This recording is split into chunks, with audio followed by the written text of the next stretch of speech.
बिस्मिल्लाहिर्रहमानिर्रहीम नहमदुहु व नसल्ली अला रसूलिल करीम अम्मा बाद फ़ाऊज़ु बिल्लाहि मिनश शैतानिर रजीम बिस्मिल्लाहिर्रहमानिर्रहीम. Right, so let us move on to Ghazwa Uhud as part 3 today. Today's topic is the injured prophet Sallallahu Alaihi Wasallam. Obviously we're talking about our prophet, so we would always say Sallallahu Alaihi Wasallam after that. Now recapping our previous class, we talked about the archers abandoning their posts, and out of 50 only 10 were left behind. Khalid bin Walid, who was then a polytheist, he came around the hill and ambushed, thus cutting off Muslims into two parts. Muslims were too busy gathering booty, so they were taken by surprise, and a lot of injuries were inflicted on them. Prophet ﷺ gave away his position by shouting to Muslims to look back as the enemy is approaching them. Now, at this stage, when the Prophet gave away his location, he only had 9 Sahaba with him protecting him. Only 9. 7 of them were Ansar, whose names are not mentioned in the books of Seerah, and there were 2 Muhajiroons, Saad bin Abi Waqqas and Talha bin Ubaidullah. These were the 2 Muhajir Sahabi. Now, because the Prophet now knew that people have seen them, and the Sahaba, the 9 Sahaba with him, knew that he will be the center of the target now. So these Sahaba basically forced the Prophet or asked the Prophet to move away from here and seek refuge in a little bit more discreet and or isolated place. Now we know that Ansar have been living in Medina, so then we assume that they knew the mountain like the back of their hand. So they started going up or wherever they want to. At the end of the day, the Prophet ﷺ was asked to seek refuge in a crevice, which is now called the cave of Uhud. It's not a cave, it is a crevice where there is some space and someone can stand inside, maybe 1 or 2 people, maybe 3, that's the most. But what happened between this time to the time they reached the place, I wasn't planning on, but I'll quickly try to see if we can do it. We can see it on Google as well. Adina. Uhud. Guys, please, can you mute your microphones, please?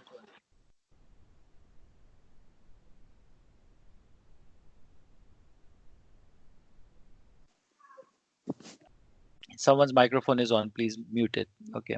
So this is Uhud, right? When we talked about Uhud, this is Uhud. And let me zoom in a little bit more. Okay. This is the Archer's Hill, right? This is the place where the fighting was taking place. This is when Khalid bin Walid came around and cut the Muslims off, and the Prophet was here. Now, from here, they had 9 Sahaba, and they went all the way here and started to go up the mountain.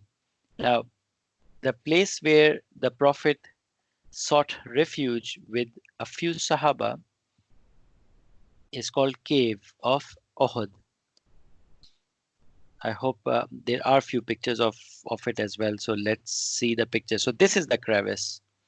So this is the place where the Prophet took his refuge.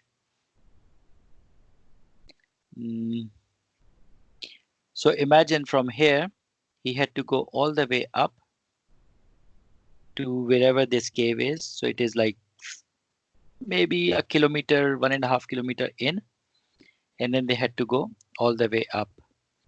There are a few good pictures of it as well.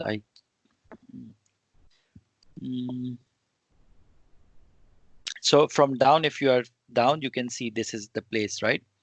So here the Prophet was standing and he was being guarded by 2 other Sahaba, and whatever is happening down here. Now these have eroded as well. So we would assume that in those days there was a bit of a hill here as well, because whoever had to come to the Prophet, they had to actually climb up the mountain.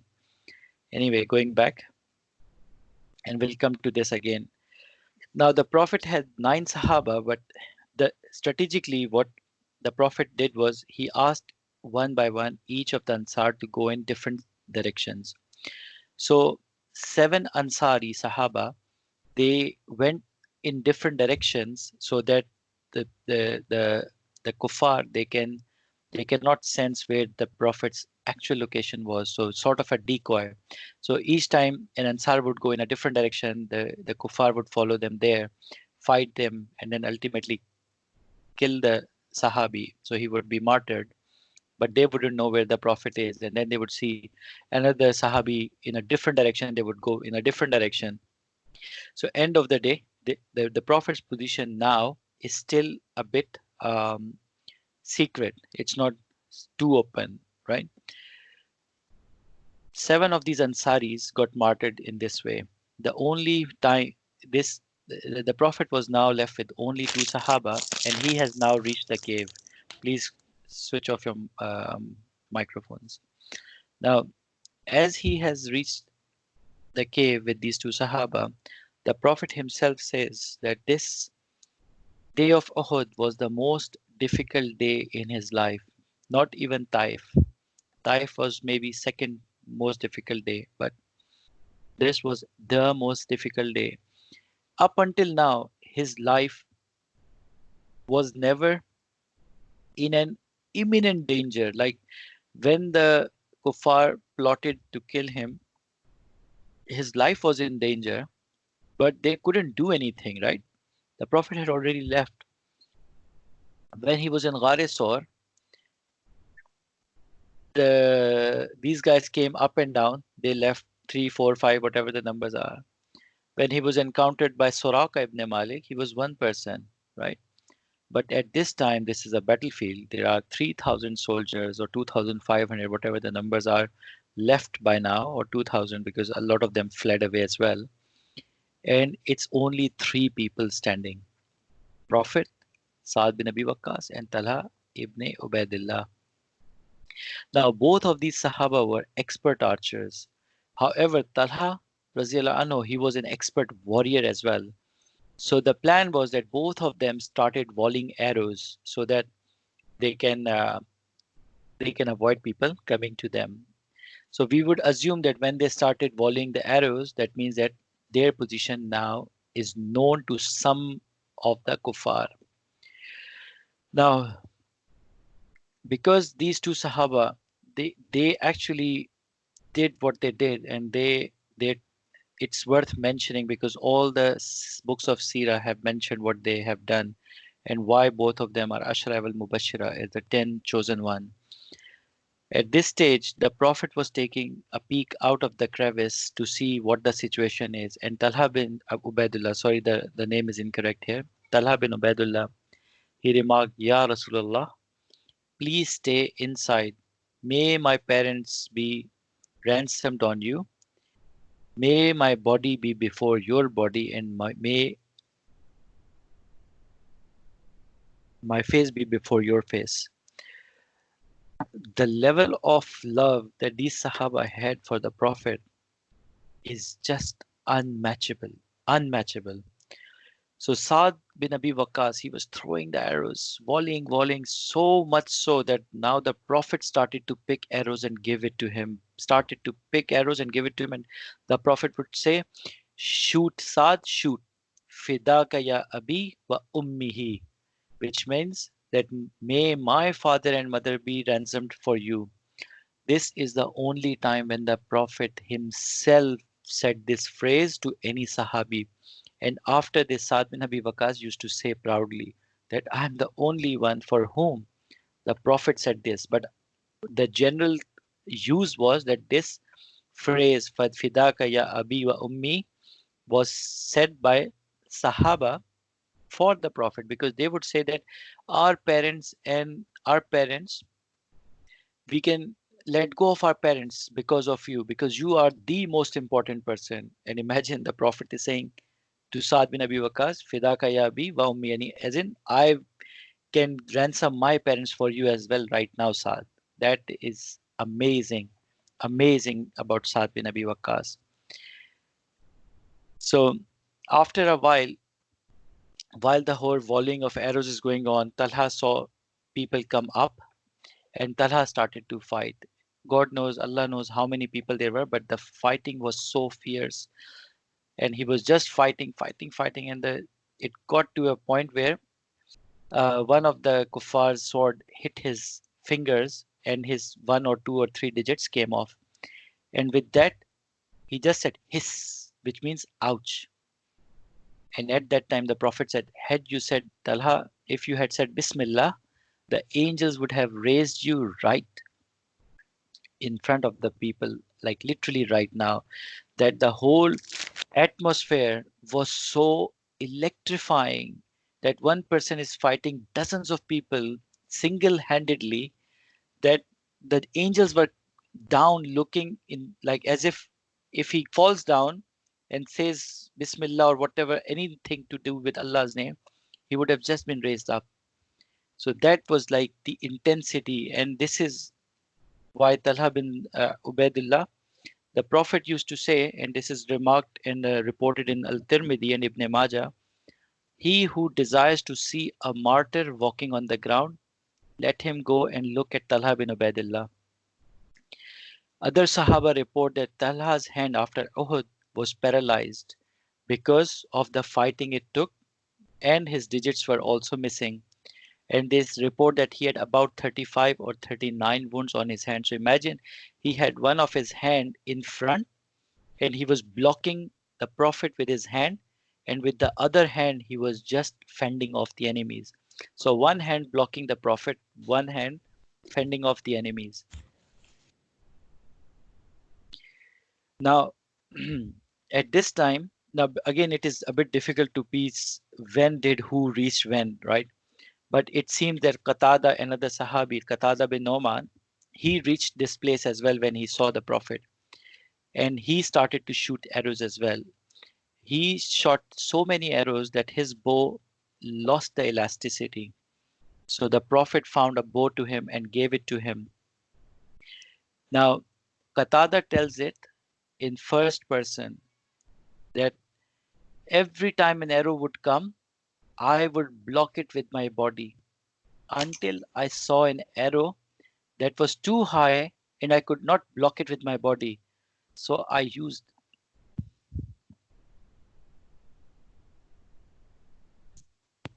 my face to block it. Imagine he he just used his face to block an arrow, and that arrow pierced his eye, and he got blinded because of that arrow piercing his eye. When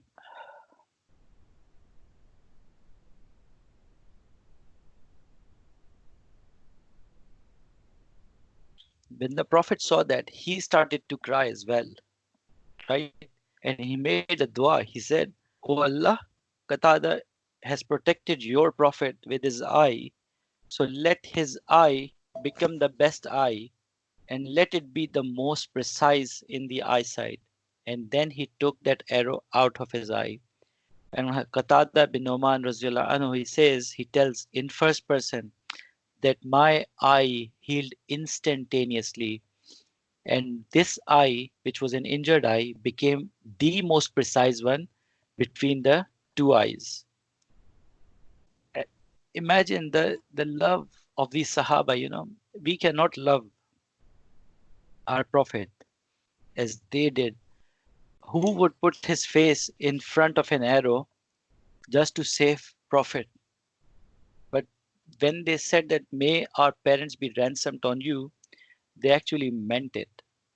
They put their lives in front. Taking an arrow on your body is one thing. Taking an arrow in your eye or in your face is a totally different thing. This is the love why they are Sahaba, why they have been chosen as Sahaba, and why Allah says that Allah is Razi with them. When we call Radiyallah Anhu, that means that Allah is Razi with them. Allah has accepted them. And this is why Allah has accepted them. We cannot bring that love in, to be honest. We cannot leave our bad things for the Prophet, let alone putting our eye or our body in front of him. That's something to think about. During this time, the Prophet got wounded multiple times. How many times he got wounded is a bit blurry. What we could piece together is at least 3 times he was wounded, one of which is another kafir, Utbah bin Abi Waqqas. Now imagine the plight. His brother Saad bin Abi Waqqas is standing with the Prophet defending the Prophet, and his brother Utbah bin Abi Waqqas is throwing a large stone on the Prophet from the side of Kufar. He threw a stone which hit the Prophet's lips, which started to bleed. In the second injury that came to him was when Utbah shot an arrow and it missed everyone and it went through the armor of Prophet's the face shield, and it pierced his cheek and dislodged his tooth, and it got stuck. So imagine one of the arrow is stuck in the face, right? In the face. And the third injury came when another kafir, he came and he tried to hit the Prophet with his sword, but Talha bin Ubaidillah basically deflected him.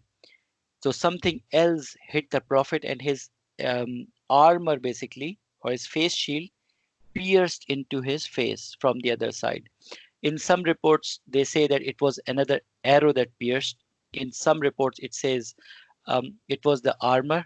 In any way, whether it was an armor or it was a second arrow, the Prophet had two things lodged into his face, breaking his teeth on either side.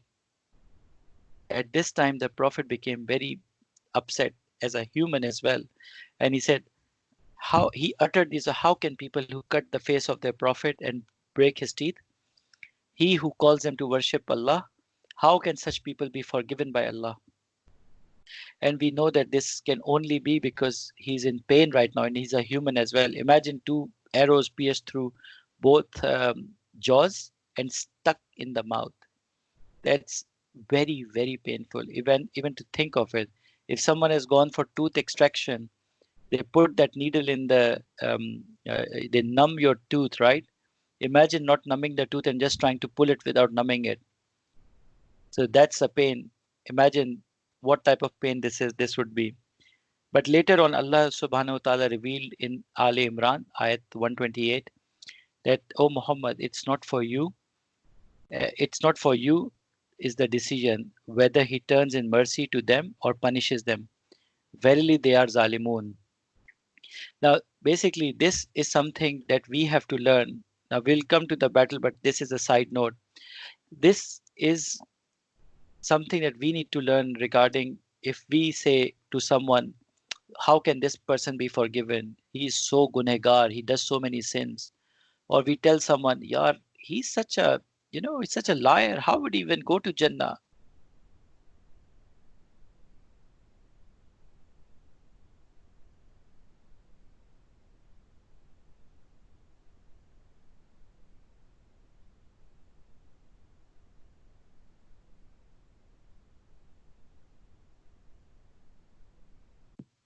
We can't hear you.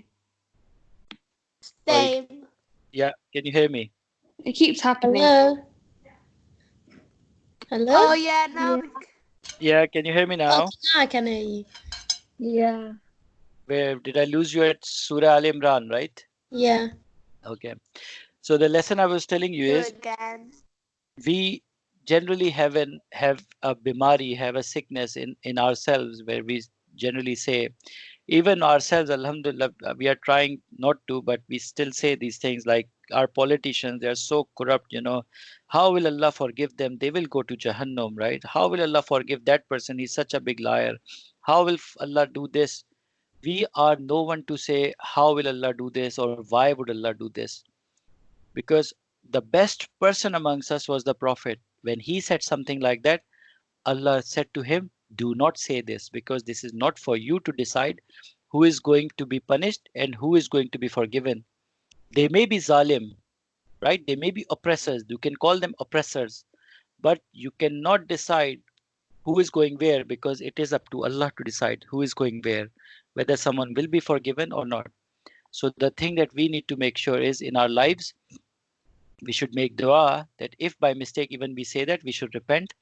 And in future, if we see someone, our parents or our siblings or anyone say these things that, oh, how could Allah forgive him? We should just politely say, no, no, no, this is up to Allah subhanahu wa ta'ala, who to punish, who to forgive, as it is given in Surah Al Imran.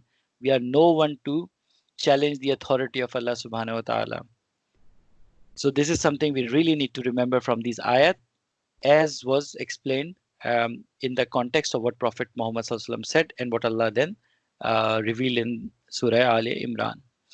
Now, in one narration, Saad bin Abi Waqqas says that while this thing was happening, I saw two people in white clothes fighting a very fierce battle. Later on, the Prophet said one of them was Jibrail and one of them was Mikael alayhi salam. The question is, there were two angels also fighting with them. Still, the arrows went into the Prophet's face because this was will of Allah. Humans or angels or jinn, no one can challenge or deny will of Allah. The arrows were willed by Allah to go and hit the Prophet. Hence they hit the Prophet. Because these ayat had to come after that, right? So this is what happened. Now, when the whole thing was happening, other Sahaba also got to know that the Prophet is alive and he's up the mountain. So Abu Bakr started to run towards him. So Abu Bakr told Aisha Razila Anha, and she narrates it that his father Abu Bakr told him that I saw someone in front of the Prophet shielding him and fending off people. And I made dua, Ya Allah, may this person be Talha bin Ubaidillah. Ya Allah, may this person be Talha bin Ubaidillah. This shows that Talha was renowned warrior. That's why Abu Bakr, the first thing Abu Bakr thought was, if it is not me, then may it be Talha bin Ubaidillah. And he started rushing up the mountain. But while he was rushing up, he saw someone rush with a lightning speed and outrun him. And this person was Sahabi Abu Ubaidah bin Jarrah. Now, as Abu Ubaidah bin Jarrah reached and Abu Bakr also reached, they saw that the Prophet's mouth was already pierced on two sides. So Abu Bakr moved forward to help and take the arrow out, and Abu Ubaidah said no. He begged Abu Bakr that let me take this arrow out. So Abu Ubaidah went in, and he was a very smart person. We'll know afterwards as well in Umar's door as well. Abu Ubaidah did not use his hands to take the arrow out, because had he used his hands, it would have been even more painful for the Prophet to take that thing out. So what he did was he yanked it. First he broke the arrow and then he yanked it with his mouth. So he held the arrow with his mouth and so tightly that he took the pressure on his teeth, and few of his teeth broke with that pressure. And he gently took that arrow out of his mouth, out of the Prophet's mouth, using his mouth. So he's grabbing the arrow with his teeth and taking it out gently, but in the process he broke his teeth. Now, the second piece which was still lodged, Abu Bakr went that, okay, let me take this out. And Abu Ubaidah said, no, let me take this out as well, implying that, see, I know the technique. I took one arrow out, let me take the other one as well. He did the same thing using his mouth, broke another set of teeth. And end of the day, he broke quite a few teeth in his mouth, Abu Ubaidah bin Jarrah, but he took the second one out as well in the process. This also shows, that our Prophet got severely injured. And the injuries were so much so um, that, okay, I'll talk about the injuries in the next slide. Now, by this time, Ka'b ibn Malik, another big Sahabi, he also reached the Prophet. And when he saw that the Prophet's armor was all broken, he took his armor off and gave it to the Prophet and said, please wear this armor. And then Ka'b went into the battle. Was not a Shaheed, he was a Ghazi in this battle. He was alive. Um, but because he did not have any armor on him, he took over 20 wounds on his body. There were other people, other Sahaba who joined him by then: Umar bin Khattab, Usman, Raziyallahu anhu, Zubair bin Talha, Ali ibn Abi Talib, Abu Bakr, as we said, Abu Dujana, Ammara, Abu Ubaidah bin Jarrah, and others who saw him. These are the ones that are very renowned. Now, you see, I have also highlighted Ammara. She was obviously a she, like a woman, right? And she fought a very ferocious battle. She has a lot of discussion in other books. She was a very fierce fighter, and she, one of the person who had a very strong armor. A kafir had a double armor, so a two-layered armor, and no Sahabi could break that armor. She went and she continued hitting that person until she pierced through the armor. In that process, she received 12 wounds, but those 12 wounds did not stop her, and she still ended up uh, getting rid of that person. Imagine two layers of armor which no other Sahabi could break, and she was able to do it with her persistence. Now, in the last session, we said that Musab ibn Umair had died, and this is because this is where the whole confusion started, where people thought that the Prophet has been killed, and there was a whole hue and cry. By now, because people now know that he's alive, Ali ibn Abi Talib was given the flag, and he was told to raise it so that all the Muslims could see that the flag is still up and they can gather around, which Muslims did after that. Now, one of the biggest kafir, Ubay bin Khalaf, we don't know when he fought the Prophet, but either it was start, middle, or end. But at any point in Uhud, Ubay bin Khalaf was killed by the Prophet himself. Now, this was a special dishonor given to Ubay bin Khalaf by Allah subhanahu wa ta'ala, that he was killed directly by the hand of Prophet. The Prophet in his lifetime did not kill anyone directly. He fought people, but he never killed someone directly. This was the only time when he actually killed someone, that, okay, side, I will do it. Ubay was coming in front of him, charging on his horse. And when the Sahaba came, the Prophet said, "Leave him to me." And the Prophet jumped, picked someone's spear, and threw it with the power that it just lodged into him. But it did not lodge enough to kill him instantaneously. However, with that wound, he started crying. He said, "Muhammad has killed me, Muhammad has killed me, Muhammad has killed me." So when he went back to his people, still in the battlefield, people said, "Oh, Ubay, don't worry. It's a minor wound, don't worry about it." But he said, "No, Muhammad bin Abdullah, he promised that he would one day kill me. And if he would have just spat on me today, I would have died. So this wound is the death wound, and this is going to kill me." On their way back, I'm taking a side note right now. He died eventually, and he was buried somewhere in a valley called Valley of Surf. Now, many, many, many years later, in Umar, when Umar was Khalifa, he was going through this valley and he saw raging fire, and he saw an image in that fire which was of Ubay bin Khalaf. And Ubay said to him, "Give me some water, Umar, give me some water." And someone behind him, which was an angel, the angel said, "No, Umar, you cannot give him water. This is the person who was killed by the Prophet." In the books, it comes that anyone who is killed by the Prophet, by any Prophet in the entire history, 124,000 prophets, Allah's rage on that person trebles or triples or whatever, it just multiplies. So someone who just dies or is a kafir or whatever, it's a polytheist, Allah's rage is on him. But if he is killed by the Prophet, then the rage is enhanced, because that means he did something like so bad that the Prophet had to intervene himself. And just to jot everyone's memory, Ubay bin Khalaf was the same person who threw the insides of the camel on the Prophet when he was in sajda towards Haram, when he was in Haram in the very early days of Islam. This was the same person. Now, coming back to the wounds of Prophet Muhammad, his Just a question. Do you know yeah. when you said that that was the only person the Prophet killed? Mhm. So in the wars, did the Prophet not kill anybody? Did he just wound people, or did he just stand in the middle, not do So anything?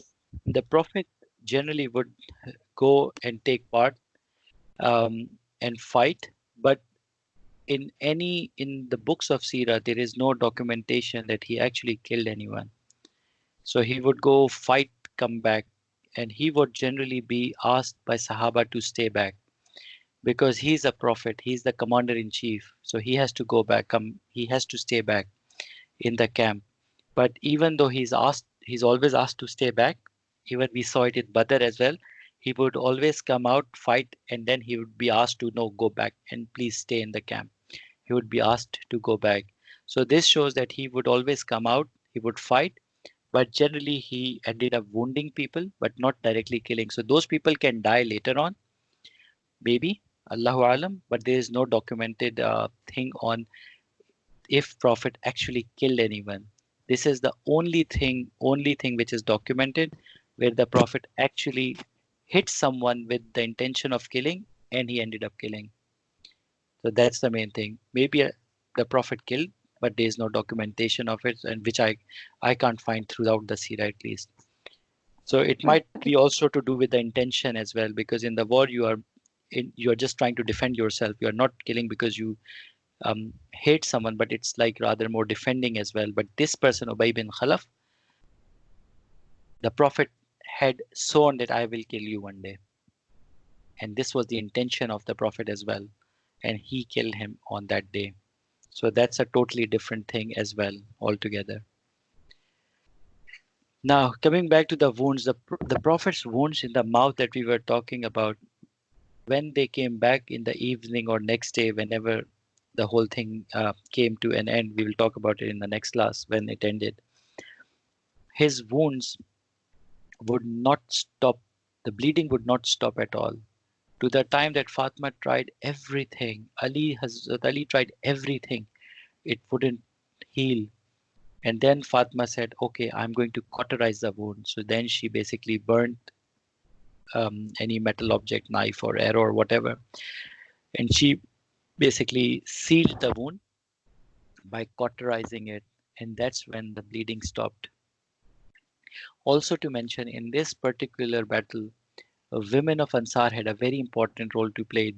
They helped the wounded people in the battlefield. They were giving them water. They were giving them treatment and everything that was on the battlefield. So, and again, Medina was so close, so they could always go back, fill water, come treat people, go back and come back. It was for them, it wasn't a big distance, but for people who would go for Umrah and go for or have already gone to Umrah and still remember, if you drive from Medina to Uhud, it would take about still it would take about give good 15-20 minutes of drive, which means it is at least a few miles, if nothing less. But the women were continuing back and forth in the battlefield. Now, when the battle was dying down at the later stages, Abu Sufyan, he was brought back into the battlefield. So it shows that Abu Sufyan actually ran away, or he was hiding, or he went somewhere, but he was not in the battlefield. So he was brought back because he was the leader of Quraysh, and he said, the people asked him now what to do. So Abu Sufyan went to the Uhud mountain, somewhere in Uhud mountain, and he loudly said, "Is Muhammad bin Abdullah alive?" So the Prophet had Abu Bakr and Umar there with him, and the Prophet said to Abu Bakr and Umar, "Do not reply." Then he said, "Is the son of Kahafa alive? Abu Kahafa alive?" This is Abu Bakr. And the Prophet said, "Do not answer him." Then he went on, Abu Sufyan went on and said, "Is son of Khattab alive?" As in Umar bin Khattab. The Prophet said, "Do not answer him." Then he went out and proudly boasted, "We have killed them all." At this, Umar being Umar, he could not contain himself and he said, "Kazibta ya aduwallah, kazibta." As in, "You are a liar, O enemy of Allah. We are all alive here." and will come back to harm you another day. So after getting confirmation from about everyone is alive, Abu Sufyan said, today for the return of Badr, war goes in turns, implying there are highs and lows in wars, and today was their day. And then he said, you shall find amongst the dead the bodies mutilated, but I didn't command to do it, but I will not apologize for it either. And remember, in Islam, in the battlefield, Muslims are forbidden to mutilate bodies. There are rules of engagement. Anyway, Umar responded, they are not the same. Our dead are in Jannah and your dead are in Jahannam. And then finally, Sufyan gave a parting shot, which was, may Hubal be honored. Hubal was their main idol. And here the Prophet said, now answer them back. So up until now, we can see that the Prophet did not allow them to answer, though he didn't stop them either. He just said, don't answer. But because they have Umar is Umar, he answered. So that's fine. But all of these hits up until Hubal were personal hits. So the Prophet did not answer them. But when he brought Hubal, he said that Hubal, may Hubal be honored, their God be honored, God with a small g. Then the Prophet said, answer them back. So Umar said, what shall we answer to them? The Prophet said, Allahu Ala wa Ajal, meaning Allah is mightier and has more honor. Then Abu Sufyan said, we have Uzza. What do you have? Uzza, is there another idol that they used to worship? The Prophet said, answer them. Again they said, Ya Rasulullah, what should we answer them? And then the Prophet said, Allah is our Mawla and He is with us and He is our protector. Now, two things we learn from here is the Prophet did not answer when the slander or when the things were personal to him.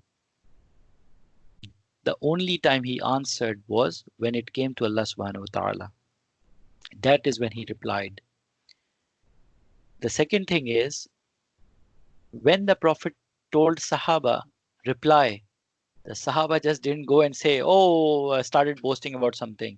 The Sahaba went back to the Prophet and asked him, Ya Rasulullah, what shall we reply? Because it is an etiquette when the Prophet tells you to do something, you have to ask the Prophet as to tell us what to do as well. And then the Prophet told us, because this is how we are learning as well. So say if someone says something that we uh, feel offended with, we would think about it. Okay, Allahu Ala wa Ajal, as in Allah is very mighty and He is more honorable. And if you are in distress, you should always say Allah is our Mawla, He is with us, and He is our protector, because Allah protects you. If Allah is with you, Allah is going to protect you as well, and Allah is going to give you izzah, as in honor. So anyway, at this time, once this dialogue finished, it is reported that Abu Sufyan promised that we will meet you again in the plains of Badr in a year's time. So right now everything is happening in Shawwal. So he promised that in a year's time, as in 1 year from now, we will again meet you in Badr and we'll have another round of battle and see who wins. So this is basically to cover the basic parts of Uhud, right? In the next class, we'll inshallah talk about the return of Muslims to Medina, the burial of the Sahaba in Uhud, a second counter-offensive that Muslims had to do because of the fear that they can go back and they can come back and then attack them, and Muslims did a counter-offensive. Quranic context of Uhud, we will do a few ayat as well, and the wins and losses as to what are the lessons we learned from Uhud itself. So this is inshallah what we will discuss in our next class. We will have a next class on next Sunday. 23rd of February, we will be taking off because of the term holiday week. But other than that, next week, inshallah, we'll be here.